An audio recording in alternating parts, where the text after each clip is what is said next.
طبیعت بھی ٹھیک نہیں ہے, کاروبار بھی ٹھیک نہیں ہے, گھر میں بھی مزہ نہیں آ رہا, بچے بھی بڑا تنگ کرتے ہیں, سیٹ بھی میرا اچھا نہیں ہے. ارے بھائی آپ نے تو آپ کی پوچھ لی ٹھیک ہے, لیکن پوری لسٹ ہے ان کے پاس, شکر نہیں ہے زبان پر.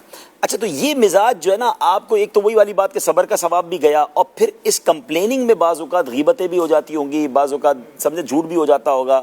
تو خاموش ہے نا, اللہ کو بتائیں, کسی ہے نا کسی کا احسان کیوں اٹھائیں, کسی کو حالات کیوں بتائیں.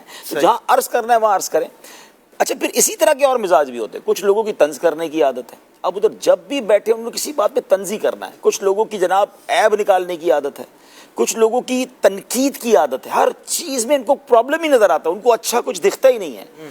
یقین کریں یہ لوگ, ان کو پتہ نہیں ہے کہ آہستہ آہستہ لوگ ان کے پاس بیٹھنا بھی نہیں چاہتے, بات کرنے کو بھی جی نہیں چاہتا, کہ انہوں نے جب بھی جانا ہے موڈ ہی خراب کر دینا ہے.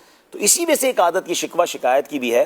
مزہ اس بات کا ہے کہ بندہ نظر آ رہا ہے کہ تکلیف میں, اور وہ کہے اللہ کا بہت شکر ہے, اللہ کی بڑی مہربانی. اور ایسے لوگ آپ نے دیکھے ہوں گے, ان پر بعض اوقات رشک آ رہا ہوتا ہے کہ یار یہ بیماری کے بستر پر پڑا ہوا ہے, اس کو ہمیں پتہ ہے غربت کے دن گزار رہا ہے, مگر کبھی کیا بتاتا ہی نہیں ہے پرابلم کیا ہے, اس کی تکلیف ہی پتہ نہیں چلتی ہے. یہ ہوتے ہیں توکل والے لوگ. تو اللہ پاک ان کا صدقہ نصیب فرمائے. یعنی کئی بزرگان دین ایسے گزرے, اور آج بھی ایسے لوگ ماشاءاللہ موجود ہیں جو بڑے طوفان سے گزر جاتے ہیں, مگر ان کے گھر والوں کو بھی پتہ نہیں چلتا. ہر مصیبت سے بڑی مصیبت ہمارے آس پاس ہی موجود ہے, زیادہ دور جانے کی ضرورت نہیں ہے. بڑے بڑے پرابلمز ہمارے سامنے ہیں.